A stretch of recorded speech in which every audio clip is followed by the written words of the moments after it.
She picked the wrong target. 7-year-old Maya didn't know that the man in the black suit was Kim Tae-Sook, the devil of Seoul. She just saw a rich man who could pay for her mother's medicine. Text bubble on screen, boss. You have brave hands, little rat. Do you know whose wallet this is? Maya, please. My mommy won't wake up. I need help. Tae-Sook froze. He hadn't seen that mark in 7 years. Not since the love of his life disappeared without a trace. His grip on her wrist loosened. His heart stopped beating. Boss whispering, Where? Where did you get this mark? Maya, I was born with it, sir. Instead of calling the police, the ruthless mafia boss did something his bodyguards had never seen before.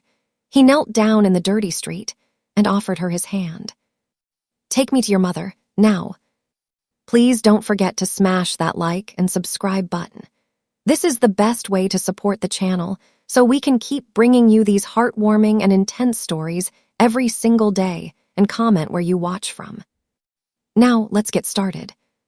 7-year-old Maya pulled her thin, dirty jacket tighter against the biting Seoul wind. Her stomach rumbled, a painful, twisting reminder that she hadn't eaten since yesterday, but the hunger was nothing compared to the fear that gripped her chest. Her mother wouldn't wake up. The medicine bottle was empty. Maya knew she had run out of time. She had to do something bad to do something good. A sleek black sedan, worth more than every house in Maya's neighborhood combined, glided to the curb in front of a high-end jewelry store. Maya held her breath, watching from the shadows of an alleyway. The door opened and a man stepped out. He looked like a king, sharp jawline, cold dark eyes, and a suit that fit him like armor. This was Kim Tae-Sook, known on the streets as the Devil of Seoul, though Maya didn't know his name. She only saw a walking bank vault. She saw the bulge of a thick leather wallet in his jacket pocket. She moved like a shadow. Darting through the crowd, she waited for the precise moment he turned to check his watch. Now, she slipped her small hand into his pocket, her fingers brushing the warm leather. Suddenly, a hand like iron clamped around her wrist. The world spun. Maya gasped as she was yanked upward, her feet dangling inches off the pavement. She looked up into the terrifying, impassive face of the man she had just tried to rob. Boss! 2 men in dark sunglasses materialized instantly behind him, their hands reaching inside their jackets for weapons. The air around them turned freezing cold. Passers-by scrambled away, eyes averted, sensing the violence that followed this man everywhere. You have brave hands for a little rat, Tae-Sook said, his voice deep and devoid of mercy. He didn't look angry, he looked bored, which was somehow worse. He tightened his grip, and Maya let out a whimper of pain. Do you know who you are stealing from? Please, Maya sobbed, tears cutting tracks through the grime on her cheeks. She struggled, but his grip was unyielding. I'm sorry, my mommy is sick, she won't wake up. I just needed help. Tae-Sook's expression didn't change. He raised his free hand, perhaps to signal his men to take her away, or perhaps to strike her. Maya flinched violently, throwing her hands up to protect her face. The sudden movement caused her oversized, tattered sleeve to slide down her arm. There, stark against the skin of her inner wrist, was a birthmark, a perfect reddish-brown heart shape. Tae-Sook froze. The ambient noise of the city, the honking cars, the chatter, the wind seemed to vanish. All he could see was that mark. His breath hitched in his throat. A sharp, jagged memory sliced through his composure. 8 years ago, a warm room filled with morning light. A woman laughing softly, holding a newborn baby girl. Look, Tae-Sook, she had whispered, tracing a heart on the baby's wrist with her thumb. She wears your heart on her sleeve. The anger drained from Tae-Sook's face, replaced by a look of shattering disbelief. His grip on Maya's wrist loosened, turning gentle. His bodyguards exchanged confused glances. They had never seen the boss hesitate. Boss, one guard grunted, stepping forward with a scowl. Should we drag her to the station? Tae-Sook ignored him. He dropped to one knee on the dirty pavement, ruining his expensive trousers just to look Maya in the eye. He stared at her face, really stared at it, and saw the familiar shape of her eyes, the set of her jaw. He saw himself. Where did you get this mark? He whispered, his voice trembling. Maya sniffled, terrified by the sudden change in his demeanor. She pulled her arm back slightly, confused. I was born with it, sir. Tae-Sook swallowed hard, his heart hammering against his ribs like a trapped bird. He stood up, towering over her again, but the malice was gone. He looked down at the trembling child who had just tried to rob him, realizing that the universe had just played a cruel, miraculous joke on him. "Take me to your mother," he commanded, his voice low and urgent. "Now." The polished black sedan looked alien parked at the entrance of the alleyway, gleaming like a spaceship that had crash-landed in a wasteland. The driver stayed with the car, looking nervous, while Tae-Sook and his two massive bodyguards followed the little girl into the labyrinth of the slums. The contrast was violent. Tae-Sook, dressed in a suit that cost more than this entire neighborhood earned in a year, walked through puddles of stagnant water and mud. His bodyguards wrinkled their noses at the stench of rotting garbage and open sewage, their hands hovering near their holsters, eyeing the shadows suspiciously. But Tae-Sook didn't flinch. His eyes were fixed on the small, trembling back of the girl ahead of him. Maya walked quickly, head down, ashamed to show this powerful stranger where she lived, but too desperate to care. They stopped in front of a structure that could barely be called a house. It was a patchwork of corrugated tin, rotting wood, and plastic tarps held together by rusted nails. The wind whistled through the gaps in the walls. "In here," Maya whispered, her voice barely audible. She pushed open a door that hung crookedly on its hinges. Tae-Sook signaled his men to wait outside. He stepped over the threshold, ducking his head to avoid the low ceiling. Inside, the air was freezing, colder, somehow, than the street outside. There was no furniture, only a single propane burner in the corner and a pile of clothes. And there, on a thin, stained mattress on the floor, lay a woman. She was curled under a threadbare blanket, shivering violently even in her sleep. Tae-Sook took a step closer, his breath catching in his throat. Even in the dim light, even with her cheeks gaunt from hunger and her skin pale and clammy, he knew that face. It was Sarah. The world seemed to tilt on its axis. For 8 years, Tae-Sook had fueled his heart with hatred. He had convinced himself that she was living the high life in America, spending the payoff money she had taken to leave him. He had imagined her laughing, happy, rich, and careless. But the woman before him wasn't rich. She was dying of poverty. A wave of nausea hit him. The narrative he had built his life around, the story of the greedy woman who broke his heart, shattered into a million pieces. She hadn't left for money. Look at her. She had nothing. "Mommy," Maya knelt by the mattress, shaking Sarah's shoulder gently. "Mommy, wake up, I brought help." Sarah stirred. Her eyelids fluttered open, heavy and unfocused. She looked at Maya, attempting a weak, reassuring smile, but then her gaze drifted upward. Her eyes locked onto Tae-Sook. The recognition was instant. Her pupils dilated in sheer terror. To her, he wasn't just a former lover. He was the monster she had run from to save her child's life. She didn't see the regret in his eyes. She only saw the devil of Seoul standing in her home. Adrenaline surged through her wasted body. Sarah scrambled backward, pressing herself against the cold tin wall, gasping for air. "No," she rasped, her voice cracking. She threw a protective arm in front of Maya, shielding the girl with the last ounce of her strength. "Sarah, Tae-Sook started, taking a step forward, his hand reached out. "Don't take her away from me," she screamed, a sound so full of primal fear that it silenced the alley outside. "Please, don't take her." The exertion was too much. Her eyes rolled back, and her body went limp, collapsing back onto the dirty mattress.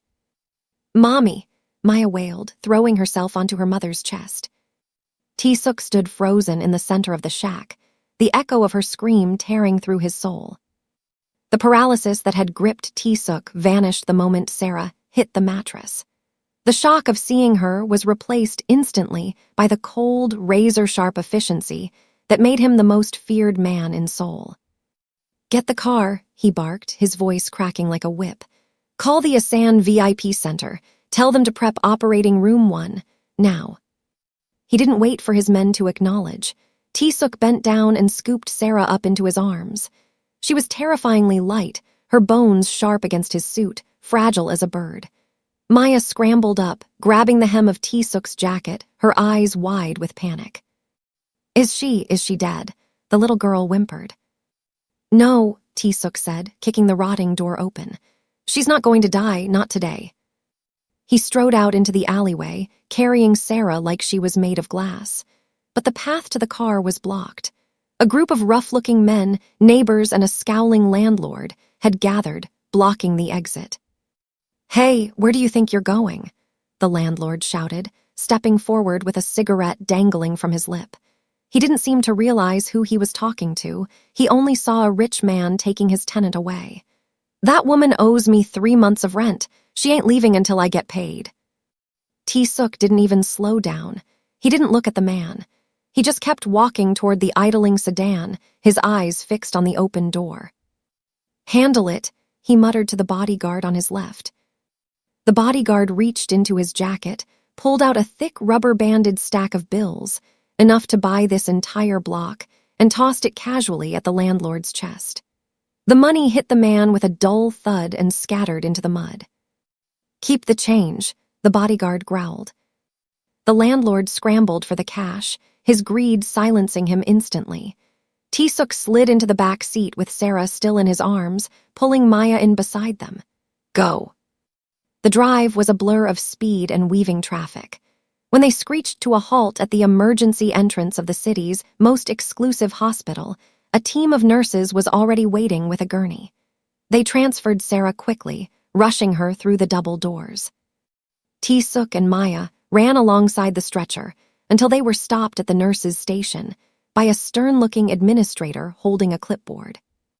Sir, you can't go further, the administrator said, blocking his path. She looked down her nose at Maya's dirty clothes and Sarah's tattered appearance. We've checked her ID. She has no insurance. The surgery she needs costs over $100,000 up front. We cannot operate without. Tae-Sook's patience snapped. The air in the hallway seemed to drop 10 degrees. He reached into his pocket and pulled out a sleek, heavy card made of black titanium. He slammed it onto the reception desk with a sound that echoed like a gunshot, making the administrator jump. I don't care about the cost, Tae-Sook snarled, leaning in close, his eyes burning with a terrifying intensity. Buy the whole damn hospital if you have to, just save her. The sterile silence of the VIP waiting room was deafening compared to the chaos of the last hour. Sarah was behind double doors, surrounded by a team of the best surgeons money could buy. Tae-Sook sat on a leather sofa, his elbows on his knees, staring at the floor. Beside him, Maya sat on the edge of her chair, her legs too short to touch the ground. She was clutching a bottle of water he had bought her, looking small, fragile, and terrified. Tae-Sook turned his head slightly to look at her. Now that the adrenaline had faded, he could see the details he had missed. The hollows under her cheekbones, the bruises on her shins, the way her eyes darted toward the door every time a nurse walked past, as if she expected to be thrown out. Maya, he said softly. The name felt strange on his tongue. Heavy. Why were you living in that place? Why didn't your mother call a hospital sooner? Maya took a small sip of water, her hands trembling. We couldn't, she whispered. Mommy said we have to stay hidden. Tae-Sook frowned, his brow furrowing. Hidden from who? From the bad men, Maya said simply, as if it were a normal fact of life. The uncles with the loud voices. They came to our old house and broke the windows. They said Mommy owes them money. That's why we moved to the shack. Mommy said if they find us, they'll hurt me. A dark, cold rage settled in Tae-Sook's stomach. Lone sharks. Low-level street scum preying on a dying woman and a child. He clenched his fist so hard his knuckles turned white. He wanted to burn the entire city down to find who had threatened them, but he forced himself to unclench his hand. Not now. They won't find you here, Tae-Sook promised, his voice low and dangerous. I swear it. Before Maya could answer, the heavy double doors swung open. A doctor in a white coat walked out, holding a large manila envelope. He looked nervous, sensing the aura of power that radiated off the man sitting on the sofa. Mr. Kim, the doctor asked tentatively, the rush analysis you requested on the child's sample, it's ready. The room seemed to shrink. Tae-Sook stood up slowly. He felt like he was walking underwater as he reached for the envelope.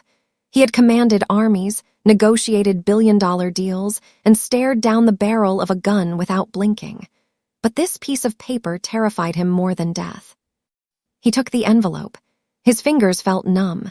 With a sharp rip, he tore the seal and slid the single sheet of paper out. He didn't read the medical jargon. His eyes scanned frantically to the bottom of the page, searching for the only number that mattered. Probability of paternity, 99.99%. The air left his lungs in a rush. The paper shook in his hands. He looked up from the document to the little girl sitting on the sofa, the girl with his eyes, his stubborn jaw, and the heart-shaped mark of the woman he loved. The devil of Seoul crumbled. Tae-Sook covered his mouth with his hand, a choked sob escaping his throat.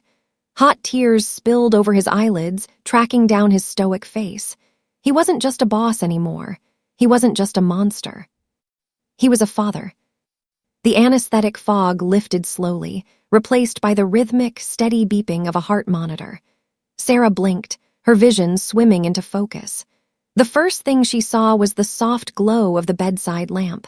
The second thing she saw stopped her heart cold.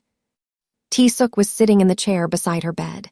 His jacket was off, his sleeves rolled up, and his large hand was gently enveloping Maya's tiny fingers.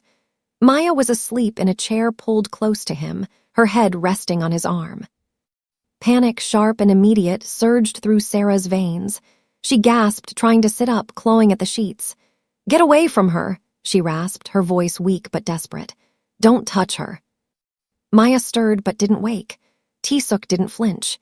He slowly lifted his gaze to Sarah, his eyes red-rimmed and hollow. He looked exhausted, like a man who had aged 10 years in a single hour. "She's my daughter, Sarah," he said quietly. It wasn't a question. "I saw the test." Sarah froze, the fight draining out of her. She slumped back against the pillows, tears pooling in her eyes. "You weren't supposed to know. You were never supposed to know." Tae-Sook stood up, careful not to wake the sleeping child, and walked to the other side of the bed.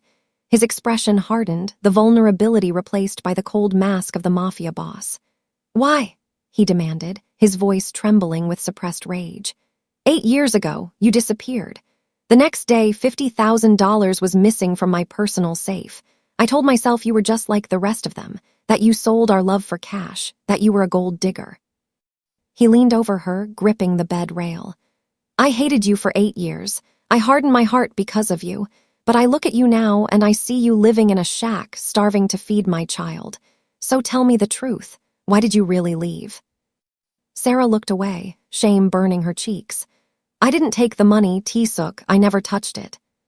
"Then why?" he roared, though he kept his voice to a harsh whisper. "Why did you run?" "Because he gave me a choice," Sarah cried out, turning to face him, the tears finally spilling over. "Your father, the chairman. He came to my apartment the night before I left." Tae-Sook recoiled as if she had slapped him. "My father." "He told me that a man in your position couldn't afford weaknesses," Sarah sobbed, her voice shaking. "He said you were falling in love and that made you soft. He put a gun on the table, Tae-Sook. He said if I didn't disappear, if I didn't make you hate me, he would have you killed. He said he would remove the weak air and replace you." The silence in the room was heavy, suffocating.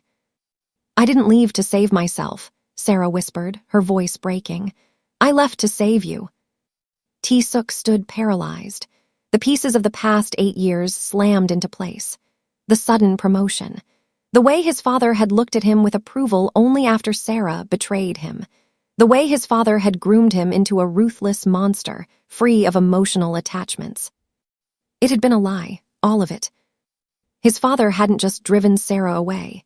He had stolen Tae-Sook's happiness, his family, and his daughter's childhood, all to mold him into a perfect weapon. Tae-Sook turned away from the bed, facing the window. His hands clenched into fists so tight that his fingernails bit into his palms, drawing blood. The sorrow in his chest evaporated, replaced by a dark, volcanic fury. The chairman had tried to destroy them, and now the devil of Seoul was coming for him. The revelation hung in the air like thick smoke, suffocating and heavy. Tae-Sook was still staring at his clenched fists, his mind reeling from the betrayal of his own father when the silence was shattered. The heavy door to the VIP suite flew open with a deafening crash, banging against the wall. 3 men strode in. They smelled of stale cigarettes and cheap cologne, wearing leather jackets that creaked as they moved. They were street thugs, low-level loan sharks who fed on the weak. They looked out of place in the pristine hospital room, like dirt on fresh snow. "Found you," the leader sneered. He was a thick-set man with a scar running through his eyebrow. He ignored the sleeping child and marched straight to the bed. "You thought you could hide in a fancy hospital, huh? The boss wants his money, Sarah, plus interest." Sarah shrieked, scrambling backward against the headboard, pulling her knees to her chest. "Please, I don't have it. I told you I need time." "Time's up," the thug growled. He reached out and grabbed Sarah's hospital gown, twisting the fabric in his fist. He yanked her forward, nearly dragging her off the bed. "If you can't pay, you work it off. Get up." "Mommy," Maya woke up screaming, scrambling out of her chair to hit the man's leg with her tiny fists. "Leave her alone." The thug laughed, raising his hand to backhand the child. "Get lost, brat." He never finished the swing. A hand, large, manicured, and moving with the speed of a striking cobra, shot out from the shadows of the room's corner. It caught the thug's wrist in midair. Tae-Sook stepped into the light. He wasn't looking at the thug. He was looking at Sarah, his eyes dark voids of absolute fury. The rage he felt toward his father, the years of lost time, the pain of seeing his daughter in rags, it all focused into a single burning point. "You touched my wife," Tae-Sook whispered. The sound was more terrifying than a scream. The thug blinked, confused by the sudden appearance of this man in a dress shirt. "Who the hell are you? Let go, pretty boy, or I'll..." Tae-Sook twisted his wrist. There was a sickening crack of bone snapping. The thug screamed, dropping to his knees. The other 2 men panicked, pulling switchblades from their pockets. "Get him." Tae-Sook didn't retreat. He advanced. He moved with the terrifying grace of a predator who had spent a lifetime in the dark. He ducked under a slashing blade, drove his elbow into the second man's throat, and sent him crashing into the medical equipment. The third man lunged, but Tae-Sook caught his arm, spun him around, and slammed his face into the wall with enough force to crack the plaster. It was over in 10 seconds. The leader, clutching his broken wrist, looked up from the floor with tear-filled eyes. He saw Tae-Sook standing over him, adjusting his cuffs. During the fight, the buttons on Tae-Sook's shirt had popped open, revealing the skin of his chest.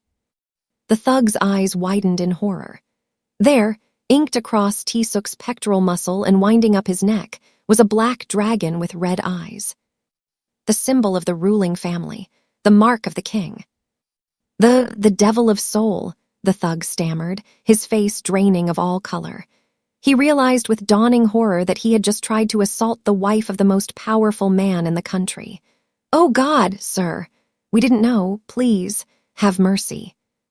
Tae-Sook looked down at them, his face impassive, like a statue carved from ice. He picked up the thug's dropped knife, inspecting the blade. "Mercy," Tae-Sook said coldly, "is a luxury I no longer afford." The transition from the sterile, blood-tinged air of the hospital to the opulence of Tae-Sook's penthouse was jarring. The elevator doors slid open to reveal a sprawling living room with floor-to-ceiling windows overlooking the glittering skyline of Seoul. Maya stepped out cautiously, her bare feet sinking into the plush white carpet. She looked around with wide, saucer-like eyes, clutching a stuffed bear Tae-Sook had bought her on the way. To a girl who had spent the last year sleeping on a damp mattress in a shack, this wasn't just a house. It was a castle. Is this where we live now?" she whispered, looking up at Tae-Sook. "Yes," Tae-Sook said, his voice unusually soft. He gestured to the dining table, which was laden with a feast prepared by his private chef: steak, pasta, fresh fruit, cakes. "And you never have to be hungry again. Eat." While Maya attacked the food with the ferocity of a starving child, Tae-Sook sat on the floor beside her. It was a surreal sight. The king of Seoul, the man who had just snapped a thug's wrist like a twig, was now sitting cross-legged in his blood-splattered dress shirt, holding a tiny, pink plastic teacup that Maya had unearthed from a toy set. "More tea, Mr. Dragon?" Maya asked, pouring invisible liquid from a plastic pot. She had decided his nickname was Mr. Dragon because of the tattoo she had seen. "Thank you," Tae-Sook said solemnly. He brought the tiny cup to his lips, his pinky finger extended, looking as serious as if he were negotiating a peace treaty with a rival clan. "It is an excellent vintage." Sarah stood in the doorway of the bedroom, leaning against the frame. She had showered and changed into one of Tae-Sook's oversized silk shirts. Watching the two of them, the lethal gangster and the innocent child, brought a lump to her throat. She saw the way Tae-Sook's large, scarred hands moved with agonizing gentleness around Maya, terrified of breaking her. Later, after Maya had eaten until she couldn't move and fallen asleep on the massive sofa, Tae-Sook stepped out onto the balcony. The city lights stretched out below them like a sea of diamonds. Sarah followed him, wrapping her arms around herself against the night breeze. Tae-Sook didn't turn around. He was gripping the railing, staring at the empire he ruled but no longer cared about. "I'm sorry," he said, his voice rough. "For the hate, for the last 8 years. I spent every day cursing your name while you were out there suffering to protect me." Sarah stepped up beside him, resting her hand on his tense forearm. "We did what we had to do to survive, Tae-Sook, your father. He gave us no choice." Tae-Sook turned to her. The moonlight softened the sharp angles of his face. He reached out, his fingers brushing a stray curl of hair from her forehead. "I have enough money to buy this city 3 times over. I have an army of men. But I realize today that I have been the poorest man in the world without you." Sarah's eyes filled with tears. She leaned into his touch, the nightmare of the slum finally fading. "We're together now," she whispered. "That's all that matters." Tae-Sook leaned in, his forehead resting against hers. For the first time in a decade, he allowed himself to close his eyes and feel peace. He felt Sarah's breath, the warmth of her skin, the beat of her heart. "I will never let anyone hurt you again," he vowed. "I will burn the world before I let them touch." He stopped. His eyes snapped open. There, resting directly over his heart on the white fabric of his shirt, was a tiny, dancing red light. A laser dot.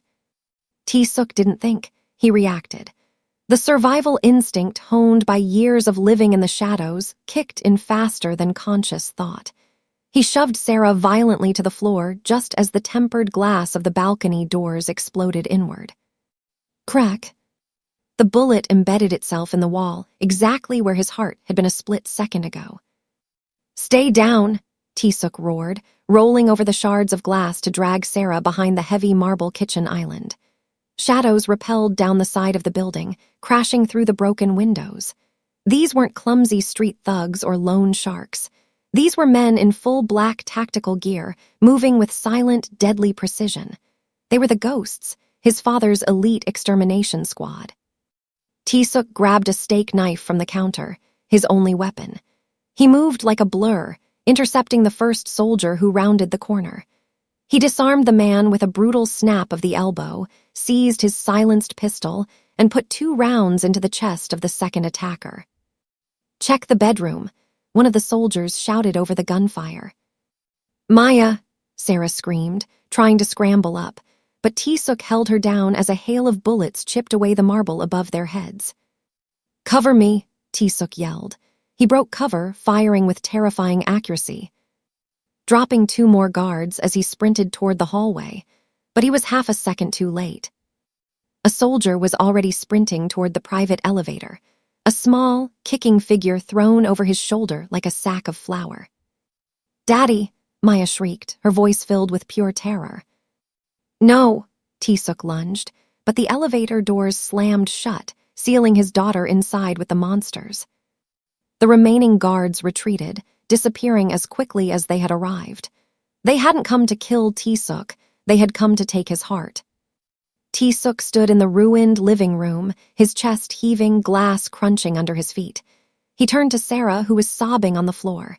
He gripped her shoulders, his eyes wild.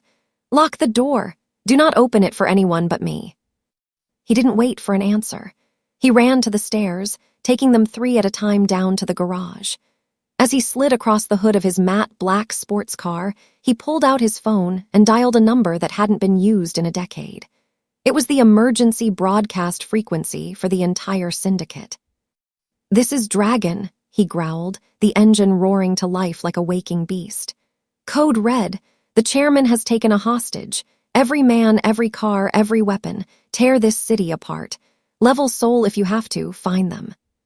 He peeled out of the garage, tires smoking, drifting onto the highway at 140 miles per hour. He glanced at his phone's screen. A small red dot was blinking on the map, the GPS tracker he had instinctively placed inside the teddy bear he bought Maya just hours ago. They were at the old shipping docks. Tae-Sook didn't wait for backup. He didn't wait for a plan. He slammed his car through the rusted iron gates of the warehouse district, the metal screeching in protest. He skidded to a halt in front of Warehouse 4, kicked the door open, and stormed into the vast, dimly lit space, his gun raised and ready to kill anything that moved. He froze. Under the harsh buzz of a single industrial light, an old man sat on a wooden crate. He was dressed in an impeccable gray suit, looking calm, elegant, and utterly evil. It was the chairman. In his lap, he held Maya. She was frozen in fear, tears streaming down her face. The chairman's left hand was stroking her hair gently, like a loving grandfather. His right hand was pressing the cold muzzle of a pistol against her temple. "Tae-Sook," the chairman said, his voice echoing in the silence. He smiled, a look of profound disappointment on his face. "I told you 8 years ago, love makes you weak, son." The metallic clatter of the pistol hitting the concrete floor echoed through the vast, empty warehouse like a funeral bell.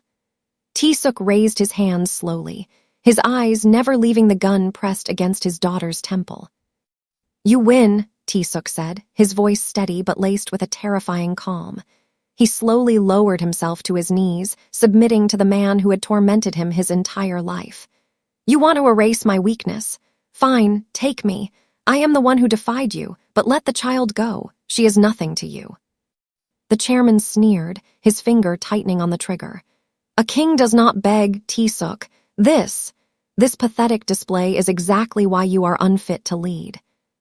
"I am not begging," Tae-Sook replied, his gaze burning into his father's. "I am making a trade, my life for hers." The chairman hesitated. Ideally, he wanted his son to be a cold weapon, not a martyr. In that split second of hesitation, his grip on Maya loosened just a fraction. Maya, sensing the shift, didn't cower. She bit the chairman's hand with all the feral desperation of a child raised on the streets. The chairman yelped, jerking his hand back. Maya scrambled off his lap and sprinted across the dirty floor, throwing herself into Tae-Sook's arms. "Daddy!" she screamed, burying her face in his neck. The word hung in the air. Daddy. The chairman raised his gun again, aiming at both of them. But he paused. He looked at the little girl clinging to his son. The harsh warehouse light hit Maya's face, illuminating her fierce, tear-filled eyes that were an exact mirror of Tae-Sook's when he was 7 years old. The chairman looked at the heart-shaped birthmark on her wrist, visible as she clutched Tae-Sook's collar. It wasn't just a stranger's child. It was his blood. It was the future of his line. Suddenly, the warehouse was flooded with blinding beams of light. The roar of engines surrounded the building. Red laser dots, dozens of them, danced across the chairman's chest and forehead. Tae-Sook's loyal army had arrived. They weren't loyal to the title of chairman. They were loyal to the dragon who led them into battle. "It's over, father," Tae-Sook said, wrapping his arms protectively around Maya. He didn't shout. He didn't need to. "Shoot us and you die before you hit the ground. Walk away and you keep your life. But the syndicate is mine now." The chairman lowered the gun. He looked at the laser dots on his chest, then at the son who had finally surpassed him, not through fear, but through something stronger. He let out a bitter, defeated laugh, dropped the gun, and turned his back, disappearing into the shadows of the warehouse. He was a ghost now. Tae-Sook exhaled, his entire body trembling as the adrenaline crashed. Moments later, Sarah ran through the doors, screaming their names. She collided with them on the floor, and the three of them held each other in a tangle of limbs and tears, safe at last. 3 months later. The autumn sun was warm on Tae-Sook's face as he leaned against the hood of a sensible, family-sized SUV. He wasn't wearing a suit today. He was wearing a soft sweater and jeans. The school gates opened, and a flood of children in yellow uniforms poured out. "Daddy, Mommy." Maya came sprinting toward them, her backpack bouncing. She looked healthy, her cheeks full and rosy, her hair neatly braided with colorful ribbons. Sarah, standing beside Tae-Sook, smiled, a genuine, radiant smile that erased the years of suffering from her face. She knelt down to catch Maya in a hug. Tae-Sook watched them, his heart swelling so much it felt like it might burst. He had dismantled his father's empire and rebuilt it into something legitimate. He had traded fear for peace. He wrapped his arms around his wife and daughter, pulling them close. "Are we going home?" Maya asked, beaming up at him. Tae-Sook kissed the top of her head. "Yes, princess, we're going home." As they walked toward the car, Sarah squeezed his hand. "We have a lot of lost time to make up for," she whispered. Tae-Sook looked at his watch, not to check the time, but to admire the way the second hand kept moving forward, never looking back. "I lost 8 years with you," he said softly, opening the car door for them. "I won't lose another second." They say time is the only thing you can't buy back, but as Tae-Sook watched his daughter laugh, he realized he didn't need the past anymore. He finally had a future. The ruthless devil of Seoul was gone. In his place was a man who finally understood the truth, that the greatest power in the world isn't fear, it's family.